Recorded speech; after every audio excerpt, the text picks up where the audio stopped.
You're watching the Air and Space Channel.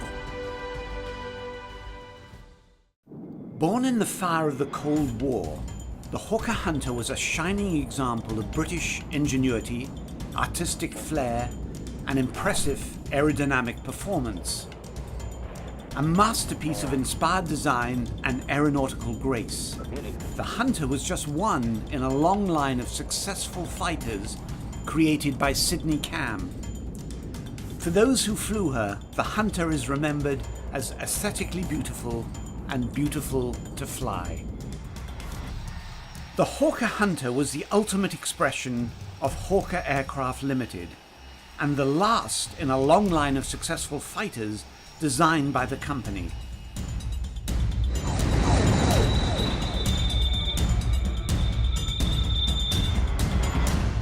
Hawker's lineage can be traced back to the Sopwith Aviation Company. Famous for the Sopwith Camel, the company changed names in 1920 and became Hawker Engineering Limited. By 1925 it changed again to become Hawker Aircraft Limited. Like all great companies, Hawker's was led by a brilliant designer, Sir Sidney Cam. Cam's foresight and design innovations would lead to 52 different types of aircraft built under his watch, but fighters would be his specialty. One of Sidney Cam's earliest inspirations would lead to the graceful and potent Hawker Fury. It was a design that would lead directly to a series of Hawker-built biplane fighters and bombers for both the RAF and the Royal Navy. Following the success of the Fury, Sidney Cam learnt that Rolls-Royce was working on a new liquid-cooled V12 engine. Known as the Fury monoplane, Cam began work on what would become his most famous fighter, the Hawker Hurricane. During its first flight, the Hurricane reached a top speed of 350 miles per hour.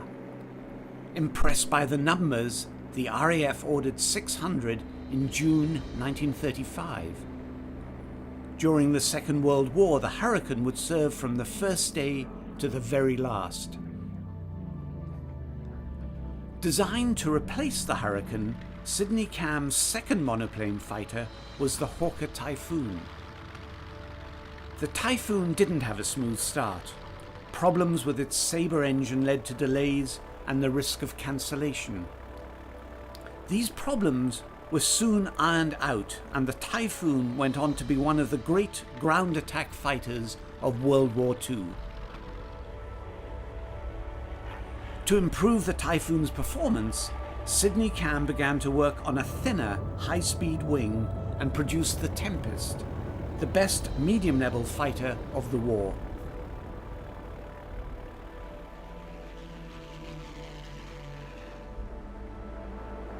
This in turn led to the formidable Hawker Sea Fury.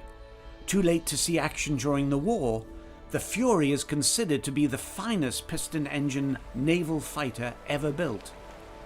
In all, 23,535 piston-engine fighters were built under the Hawker name.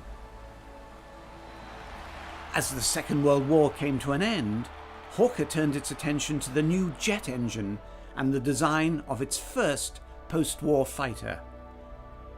As British jet engine technology moved ahead, the same can be said for its aircraft designs.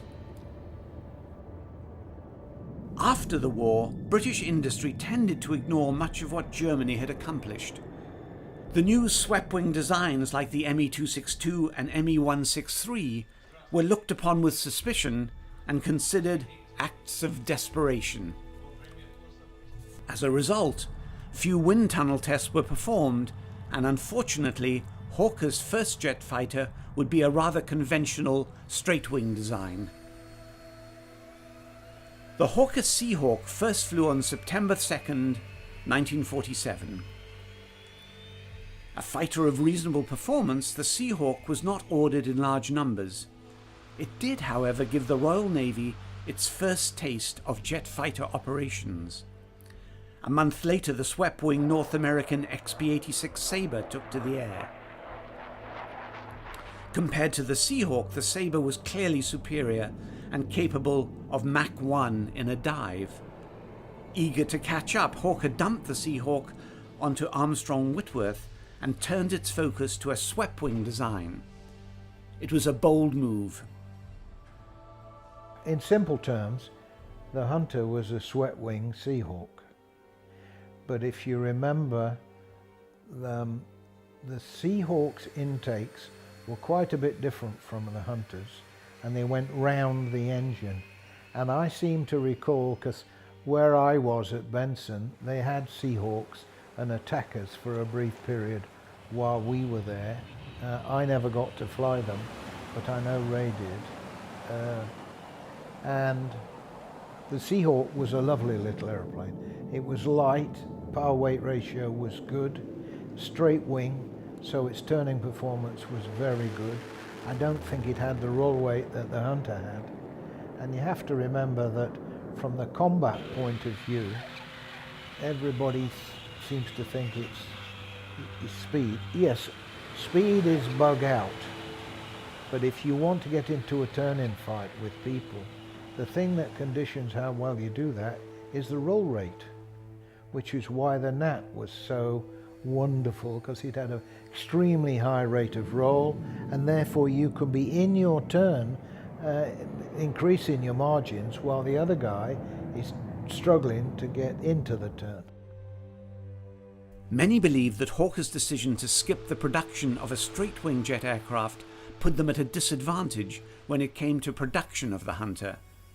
This in turn led to the Hunter project being a long, drawn-out affair, filled with delays and unseen setbacks. Compared to the Hunter, Hawker's last and most innovative fighter, the Harrier, was a developmental breeze. Hawker understood that the future for fighter development lay with the swept wing. Using the P-1040 Seahawk prototype, Hawker modified the airframe and gave it a 35-degree swept wing. On November 19, 1948, it flew for the first time, just 2 months after a standard F-86A established a world speed record of 670 miles per hour. Hawker's second prototype combined both a swept wing and an all-new swept tail. Unfortunately, in July 1951, the aircraft was destroyed in a crash and the project was cancelled. In February 1948, the Air Ministry issued fighter specification F.348. This was in direct response to a new generation of jet bombers like the Boeing B-47 Stratojet. The new operational requirement called for a single-seat land-based fighter capable of day interception duties anywhere in the world. The need to intercept the new generation of high-flying nuclear bombers was paramount. A great deal of attention and importance was attached to the crucial time-to-altitude numbers. The new specification called for a time to height of 6 minutes from button push start to 45,000 feet.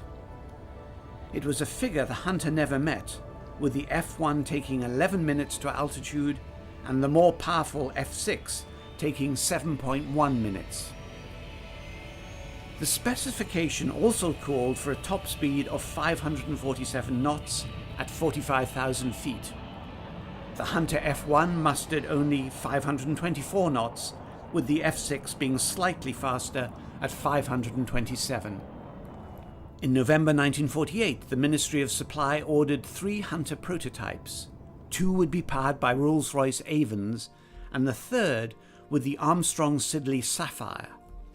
As the Cold War began to heat up, a sense of urgency quickly took hold.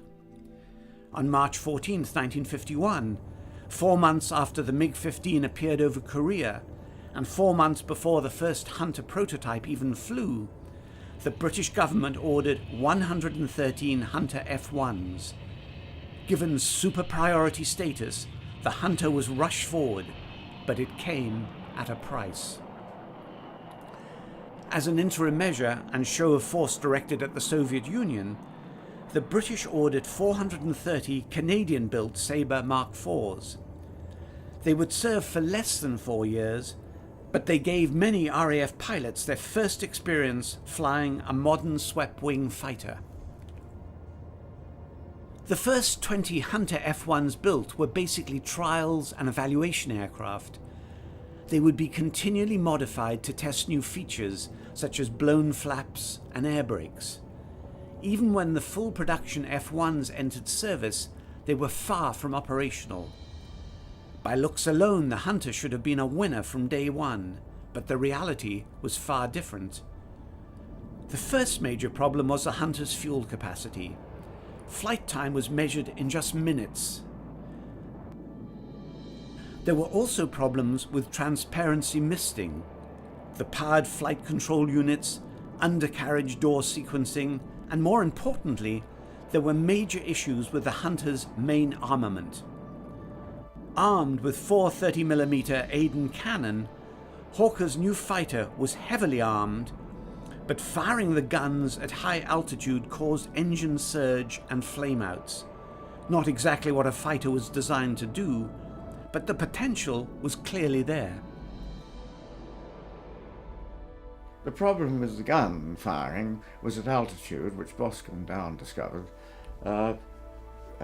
with the Avon-powered version of the Hunter. The engine ingested the exhaust gases from the gun firing, which caused a surge, an engine surge, and Rolls-Royce blamed the air intake design, but as Hawkers had carried out all the testing with the Sapphire engine and had no problem, we had a rather good argument up our sleeve that why does it work with this Bristol Siddeley engine when it doesn't with the Rolls-Royce engine? So they acknowledged that, and the cure for that was to introduce fuel dipping, which meant that the fuel supply was cut off to change the surge line of the engine so that you could fire the guns, ingest the gases, and the engine wouldn't be the engine would be effectively throttled back a bit, and so the fault didn't occur. But that was not a problem with the later Rolls-Royce engine, and the Hunter didn't really come into its own until it got the Avon 200 series engine, and then that was the engine it deserved. So, and that's the engine everybody has today. It's only a few single-seaters that are around that have the old 100 series engine. As we moved through to Hunters, we fired 30mm cannons. They were a much larger round. Here is one. You can see that the head is on the end here. That's the chunk of metal that they fired, considerably larger, and therefore cannon were much preferable to machine guns. In the beginning of the Second World War, the early Spitfires only had machine guns and found it very difficult to bring down the bombers. So cannon were developed and their success rate was that much improved. On the plus side, the Hunter's performance was excellent. Pilots said it handled beautifully and was considered very rugged. It could break Mach 1 in a dive, and pilots also liked the modern Martin Baker Mark 2H ejection seat. A total of 113 F-1s were built at the Hawker's Kingston plant, with another 26 built at the Blackpool plant. The F-1 was quickly followed by the Hunter F-2. Powered by the Armstrong Siddeley Sapphire 101 engine with afterburner, the F-2 didn't suffer the engine surge and flameouts when firing the cannons.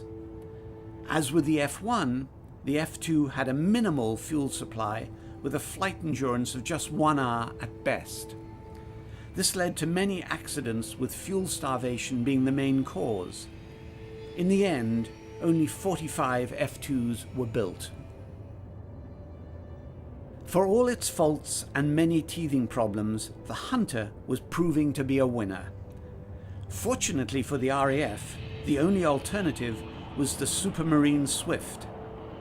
a fighter that was plagued with even more problems, many of which were insurmountable. I was very much aware of the super priority production competition between the Supermarine Swift and the Hawker Hunter. Both of them had fairly checkered early careers, for reasons I can go into in a minute. And so the Swift 1, which was a horrible aeroplane, went to 56 Squadron, I believe, and killed most of the pilots there, and eventually was withdrawn. And I don't remember an aeroplane being withdrawn in such circumstances, not in my Air Force anyway. Ordered as an insurance against the possible failure of the Hunter, the Swift F-1 would only equip one RAF squadron. From the company that had designed and built the legendary Spitfire, the Swift was anything but. While it had the honour of being the RAF's first swept-wing fighter to enter service, its dismal high-altitude performance would quickly force it into the low-level reconnaissance role. At low level, the Swift's performance was exceptional. This led to the fighter reconnaissance version, the FR-5. 2 RAF squadrons would be equipped with the type as part of the 2nd Tactical Air Force in Germany. Shortly after the first production F-1s had flown, Hawker decided to showcase the Hunter and take a stab at the world speed record. Using the original prototype and powered by the Rolls-Royce Avon RA7R engine with afterburner, Neville Duke set to top the speed record already set by an F-86D in July 1953. On September 7th, Neville Duke strapped into his Scarlet Red Hunter Mark III and took to the air. Running the time course at sea level, Duke pushed the Hunter past 700 miles per hour. Shortly after landing, the confirmation came in. Flying at 727.6 miles per hour, Duke established a new speed record. Later, on September 19th, Duke set a new record for the 100-kilometer course with a speed of 709 miles per hour. As the speed records were broken, fuel load remained the Hunter's Achilles heel. When the F-4 was introduced in 1955, it had a completely new wing. Inside the leading edge of the wings were 2 fuel bags. This increased fuel capacity from 1,533 litres to 1,883. The wings also featured underwing pylons capable of carrying a 454-litre drop tank. 349 F-4s would be built, making it the most widely used variant, with 20 RAF squadrons being equipped. Next in line was the Hunter F-5.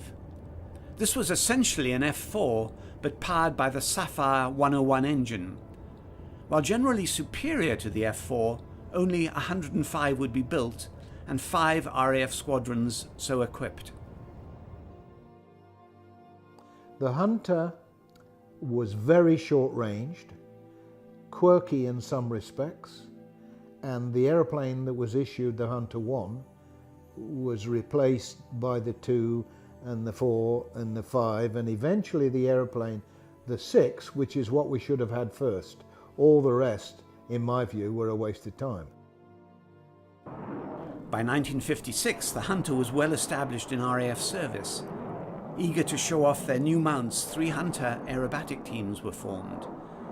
The first came from number 54 Squadron, with 4 Hunters known as the Black Knights. Number 43 Squadron, known as the Fighting Cocks, also put up 4 Hunters.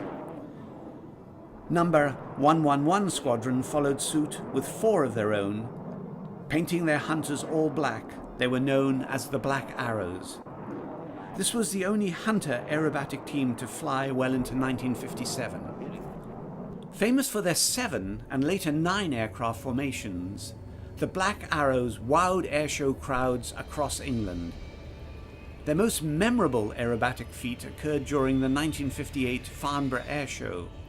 In a tight 22-plane formation, the Black Arrows executed the largest formation loop, a record that remains to this day. Other Hunter aerobatic teams included aircraft from number 56 and 74 and the Blue Diamonds from 92 Squadron. During 1956, a comprehensive intercept program known as Exercise Rejuvenate took place over England. RAF Hunters were the first line of defense, and every squadron took part. Their job? Intercept high-flying American Strategic Air Command B-47s, RAF Canberras, and Valiants.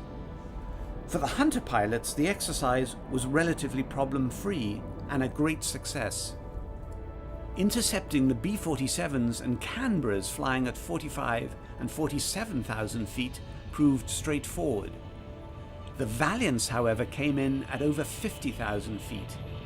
This presented a major challenge for the single-seat Hunters.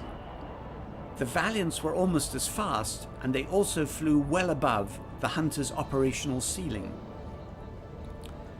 By late 1957, the writing was on the wall for the Hunter as an interceptor. With the introduction of the newer Vulcan and Victor, Hunter pilots quickly found that a successful intercept was extremely difficult, if not impossible. The Hunter F-6 was only marginally faster at altitude than either the Vulcan or Victor. Getting to altitude was another major problem. The new V-bombers had an operational ceiling of 55,000 feet, a height the Hunter could not reach. In October 1956, the RAF began to receive the new Hunter F-6. This would be the last and best version of this famous fighter. Equipped with a more powerful engine, the F-6 introduced the new dogtooth wing. Capable of carrying 4 external drop tanks, the Hunter's range was substantially increased. The F-6 didn't last long, however. On the horizon was the Mach 2 English Electric Lightning. Finally, in 1961, the Hunter ended its career as a frontline interceptor. The RAF knew once the Lightning entered service, it would render the Hunter obsolete as an interceptor. At the same time, the de Havilland ground attack Venom was reaching the end of its successful service life. For the Hunter, it was a moment of serendipity. With over 300 F-6s on hand, the RAF realized the best thing to do was convert them to ground attack fighters. The new variant was given the designation Fighter Ground Attack Mark 9. A total of 128 FGR-9s would be converted and would serve the RAF well into 1971. When it came to combat, the Hunter would see action during the many wars in the Middle East and the clashes between India and Pakistan. The Hunter's greatest success was in the international export market. Like the North American F-86, the Hunter was ordered in large numbers by a host of countries. The first to order came the Swedes, Danes and Dutch. This would be followed by orders from India, Belgium, Switzerland, Kuwait, Jordan, Lebanon, Saudi Arabia, Peru, Iraq, Chile, Qatar, Kenya and Singapore. A total of 1,932 Hunter interceptor, ground attack, reconnaissance and 2-seat trainer versions would be built. Many would serve well into the 1980s, with the Swiss Air Force retiring their Hunters in 1994 and the Indian Air Force retaining theirs until 2000. While no longer on active service, the Hunter continues to fly. Several defense-related companies use Hunters for high-speed aerial threat simulation, mission support, training and tactical trials. Others can be seen at air shows around the world, flown by dedicated preservation groups and private owners. The Hawker Hunter holds a special place in British aviation history. Like the Supermarine Spitfire, it was one of those special fighters. Its graceful lines and exceptional performance made it one of the most beautiful fighters ever built. For Sidney Cam, it was a remarkable achievement.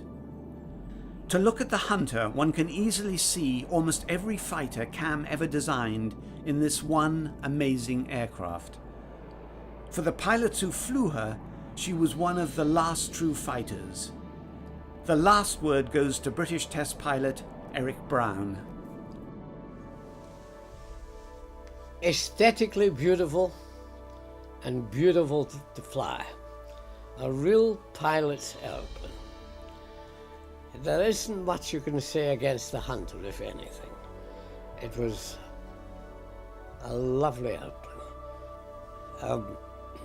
It was one of our first, if not the first, supersonic airplane we really had in this country.